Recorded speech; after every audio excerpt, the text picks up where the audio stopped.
Hi guys, welcome back to my channel.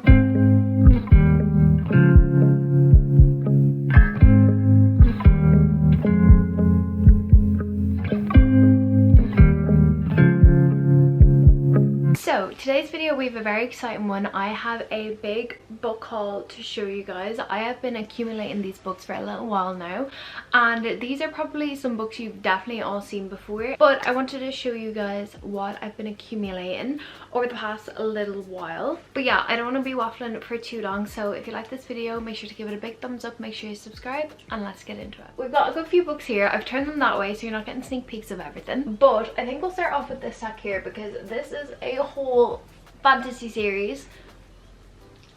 I purchased Acatar. And I've never been more happy about this in my entire life. If you don't know, I have already read Acatar. I read all 5 books. This is basically, if you've never heard of it, it is a, well, you definitely all have if you're watching this video, I'm sure, but it is a fantasy series by Sarah J Maas. There are 5 books in it. You've got A Court of Thorns and Roses, A Court of Mist and Fury, A Court of Wings and Rheum, A Court of Frost and Starlight, and A Court of Silver Flames. I got all of mine off Amazon and I think it cost me like €25 for all of these. If you don't know, Amazon tend to put a lot of books on like £5 deals, and these were all like £5. So yeah, I got them for super cheap, and I'm really happy that I now have the physical copies of it because I was borrowing these off of someone to read, and then I love the series that much I was like, I need my own. So I have purchased the whole entire series and now sits happily in my room. And yeah, I'm just so happy to have the actual physical copies of this book with me now, because if you don't know, I'm mainly a Kindle reader, but I've been branching into getting physical copies of books, especially fantasy, because I struggle to read fantasy on my Kindle. I don't know why. I need to actually have the physical copies of the book, so anytime I'm wanting to read a fantasy book I end up buying it, and this was one book I didn't have because I borrowed it for someone. So yeah, I'm very happy to have this full series. If you're wanting to know, A Court of Wings and Rheum is actually my favorite book out of all 3. I know a lot of people says Mist and Fury, but if you're more into world building and stuff like that, A Court of Wings and Rheum, my absolute favorites. The next 2 books I have to show you are the first 2 books from the Crescent City series by Sarah J Maas. I am currently in the middle of Throne of Glass, which also is borrowed books that I have, so eventually when I read it I will purchase the full set. But these were on £5. These were £5 on Amazon again for big chunky books. That's so good. The best places I find to buy books are the Works and then Amazon. I know sometimes that when you buy off Amazon you do end up with damaged books. I've heard that a lot from people, but in saying that, I've not had that experience. But anyways, I've got the first 2 books in the Crescent City series. I actually don't know which comes first. I think it's House of... yeah, I was right. The first book is House of Earth and Blood, and then the second book is House of Sky and Breath. The reason I didn't pick up the third one is because the third one's currently only out in hardback, and there is a pre-order, I think it's in October maybe, of the paperback comes out, which is also £5, so jump on that if you're wanting to pick up the paperback version. So I have the first 2 for now. Obviously I haven't read them because I'm currently waiting to finish Throne of Glass, and then eventually we'll get into Crescent City. I actually don't know much about these books. It says Bryce Quinlan loves her life. Every night is a party and Bryce is going to savor all the pleasures Lunatian has to offer. When a brutal murder shakes the very foundations of the city, Bryce's world comes crashing down. 2 years later, Bryce still haunts the city's most notorious nightclubs, but seeking only oblivion now. Then the murderer attacks again, and when an infamous fallen angel, Hunt, is assigned to watch her every footstep, Bryce knows she can't forget any longer.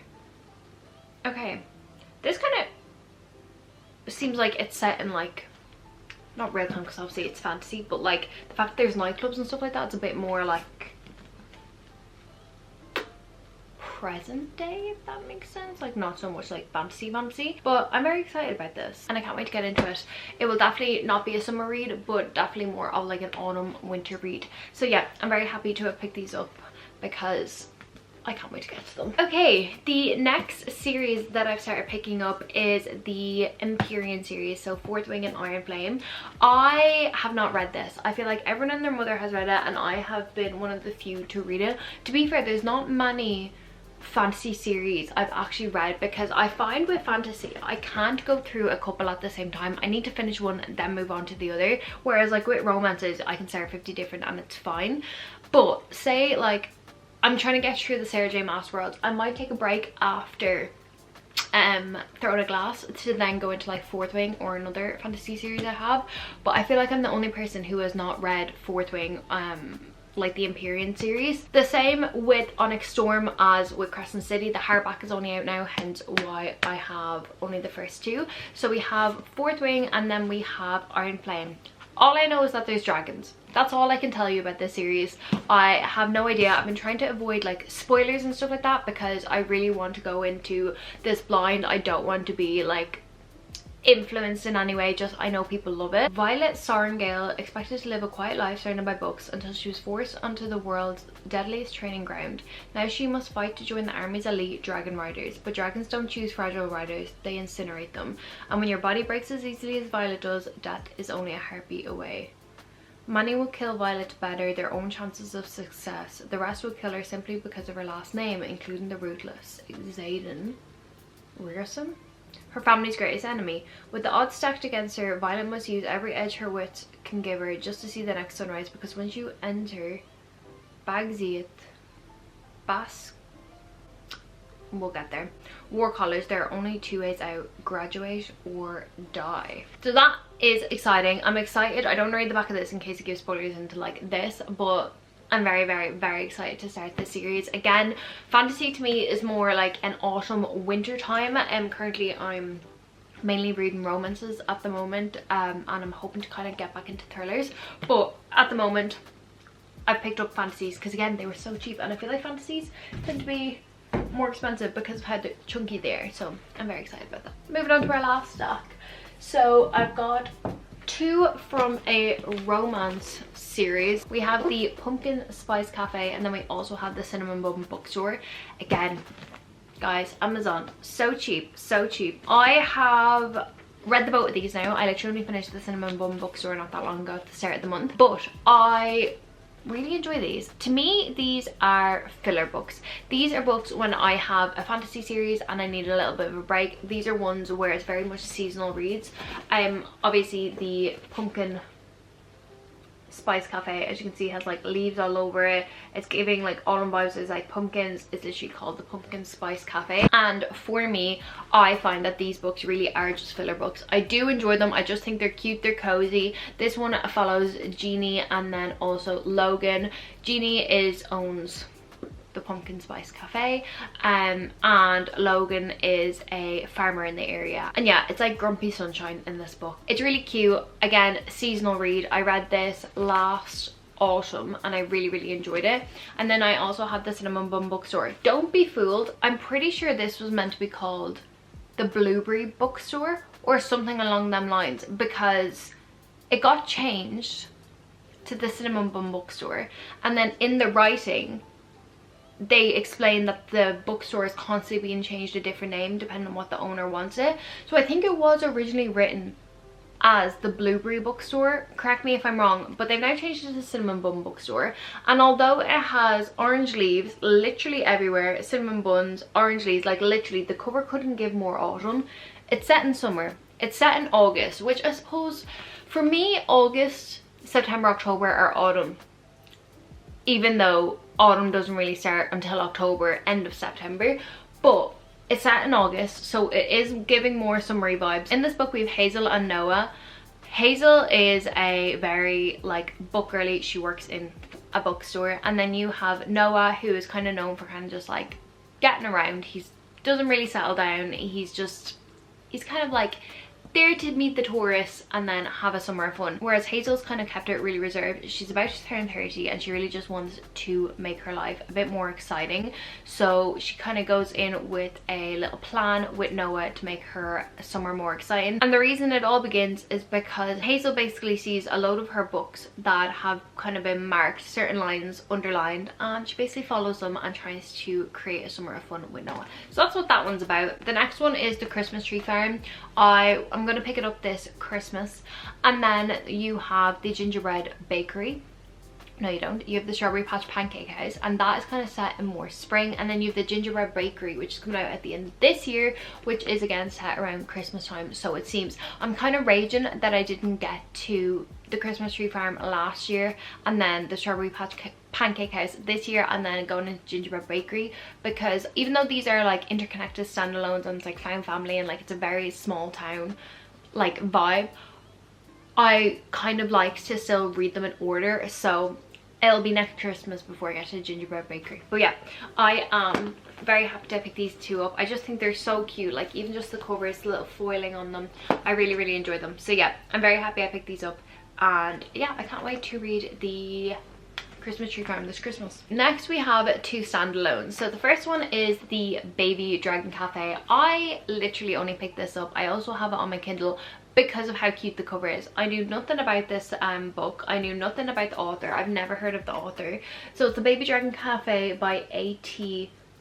Qureshi.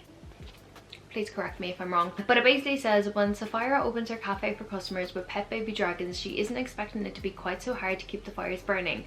But her young dragon patrons keep incinerating the furniture, which means selling coffee isn't covering her costs. Local heartthrob Aiden is a gardener. Through his disobedient baby dragon is a major distraction from his beloved plants. However, Sapphira's cafe gives him an idea.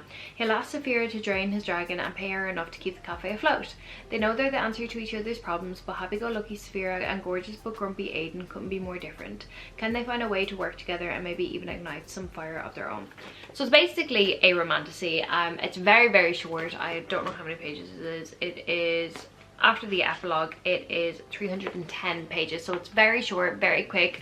I'm probably going to leave this till autumn like most of my fantasy books, but this will be kind of like a nice palette cleanser fantasy book. I don't know if it's being made into a series, but literally I only bought it because of the cover. I'm obsessed with it. I think it's so cute, and I have it on my Kindle as well, and I might try to give this fantasy a go on my Kindle, but I just thought the cover was really cute. So yeah. Okay, the next standalone book that I have picked up, well, so far it's a standalone, it probably will get made into a series, is When the Moon Hatched by Sarah A. Parker. I am obsessed with the cover of this. I love the dragons so much. It is so beautiful. It's probably one of my favorite fantasy covers I've ever seen. This one is basically about assassin on the run. It says, Ray's job is to complete orders and never get caught until a rival assassin devastates her world and she is captured by a group of powerful fae. He's the dragon rider who'll stop at nothing to save her. Crushed by the loss of his great love, Can Vager hunts the world for answers. Then a clue lures him to the capital's high security prison where he finds Rave. Together they'll burn it all down. Now they seek truths that threaten to shatter everything they knew about their world and each other. But yeah, it's meant to be very good. I'm very excited about this. The cover is kind of given like October Halloween vibes, so I'll probably once again say this to like autumn and October, but I'm very excited to get into it. The writing is actually really small, like very small, so it'll probably take me a while to get through, but it is 562 pages. 562 pages with that small writing. Like, I'm sorry, look how small our writing is. But yeah, I will eventually get to it, probably more around autumn time like I said, but I am very excited to get into it. Then we have the start of another fantasy series. I have Powerless and Powerful. Powerless is obviously book one in the, what is this? Is it just a Powerless series? I think it's just called Powerless series. And then we have Powerful, which is the novella. So if you're gonna read it in publication order, it goes Powerless, Powerful, Reckless, and then Fearless. I don't know why I forgot it. I picked this up.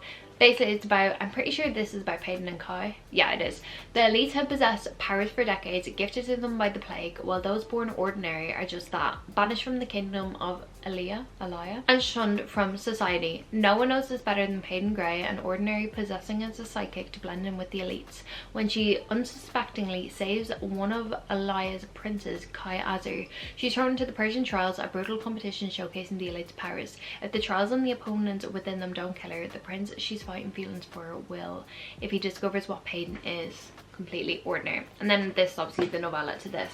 I'm very excited to get into this world. It's a YA fantasy. I've heard it's very good. And yeah, like Fourth Wing, like Acatar, I feel like these are like the entry levels into like romantasy, and I really want to get into these series this like autumn winter. My main ones that I want to get into are Powerless and Fourth Wing. I'll probably leave with Crescent City after I finish Throne of Glass. I might not even finish Throne of Glass this year because I really want to get into these, so maybe I will end up mixing and matching my series, even though I said I will only start a fantasy series after I finish another one, but hey ho. And then finally we have my new obsession, which is the Rose Hill series by Elsie Silver. I have Wild Love, then we also have Wild Eyes, and we have Wild Side. I have already read Wild Love. I read it on my Kindle. All of Elsie Silver's books are on Kindle Unlimited, which I find absolutely wild, considering she's such a popular author. But I read Wild Love. I am gonna finish Wild Eyes today. I'm 68% of the way through, so I'm very, very excited to finish this. And then we have Wild Side. This is the third book. I'm very excited to get into Wild Side. I want to complete this series before, not this series, but the books that are out before Wild Card comes out. I'm pretty sure that comes out in like September, so I want to get Wild Side read before that one comes out. But if you don't know, these are all single dad trope books. If you're not into that, if you're not into like the whole kids being in it, you probably wouldn't like this. Obviously you have Chestnut Springs, which is cowboy romance. This isn't cowboy romance, but it is small town romance. So book one is following Ford. Yes, Ford and Rosie. Ford is a billionaire and Rosie has just come back into town. Ford is opening up a recording studio and Rosie basically begs him for a job, and then obviously, as you can imagine, a romance begins. Then you have Wild Eyes, which is based on Weston and Skylar. Weston is Rosie from the first book's brother, and then Ford from the first book's best friend. And Weston meets Skylar, who is a kind of like, is she a really big singer? Yeah, she's a chart-topping country singer, and she basically wants to escape that life and go to the recording studios that Ford from the first book has opened up and basically rewrite her life because she doesn't like the way it's going. There's too much going on. She has a lot of anxiety around like her life, and Weston's there to help him. And obviously Weston in this is a single dad. I forgot to say Ford is the single dad in this one. Weston is the single dad. He's got 2 kids, and yeah, that's how their romance goes. And then we have got Wild Side. I actually know nothing about this, so we're gonna have to read it. When my nephew's guardianship is contested, I decide I'll do whatever it takes to keep him in Rose Hill, even if it means marrying the enemy, Reese Dupress. A man who is secretive, broody and completely infuriating. His work takes him away for weeks on end and brings him back covered in mysterious bruises, ones he won't talk about. In fact, we barely talk at all, which would be fine, except when he's not talking, he's staring, and the way he looks at me is borderline indecent. The tension between us has always been palpable, but living under the same roof is a dangerous temptation. I swore I would never forgive him, but that was before I knew the man behind the mask. The one who's fierce and protective, gentle and patient, the one who shows up for us when we need him most. He's not at all who I thought he was, and that makes hating my husband so much harder, and loving him is just a little too easy. Okay, this is quite interesting because I'm currently reading Wild Eyes at the moment, and if you know, you meet Reese and Tabitha in this book, and their kind of story is kind of like neither of them are speaking about it.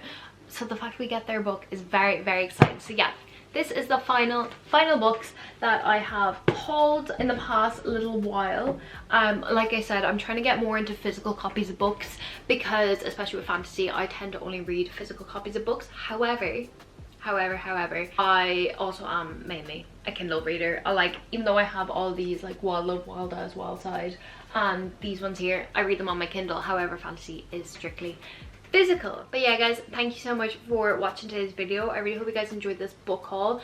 There's a lot more book content coming on this channel, but then also my channel is also beauty content, so if you like both of those, then please stick around. Make sure you give this video a big thumbs up, make sure you subscribe, and yeah, I will see you in my next video guys. Bye.